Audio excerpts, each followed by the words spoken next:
আজকে আমি ভাজা করব আলু, বিট আর গাজর। বিট আলু কেটে নিয়েছি ভালো করে আর ধুয়ে নিয়েছি। এবার উনুনটা আমি জ্বেলে নেব। উনুনটা জ্বেলে কড়াটা বসিয়ে দিয়েছি। কড়াটা গরম হয়ে গেছে। আমি এবার সর্ষের তেল দিয়ে দেবো।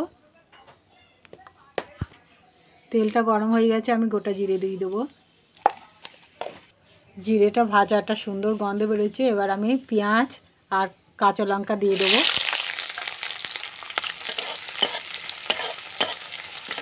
পেঁয়াজটা একটু ভাজা ভাজা হয়ে গেছে, আমি এবার এগুলো দিয়ে দেবো।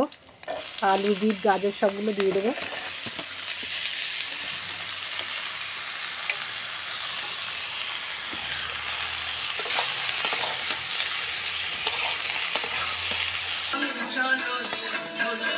হলুদ দিয়ে দেবো, স্বাদ মতো লবণ। ভালো করে ভাজবো। একটু চিনি দিয়ে দেবো।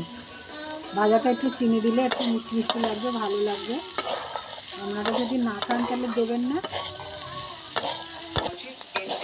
ভাজাটা আমার হয়ে গেছে, এবার আমি নামিয়ে নেব। দেখুন কি সুন্দর হয়েছে। এরকম করে বাড়িতে রান্না করে খাবেন।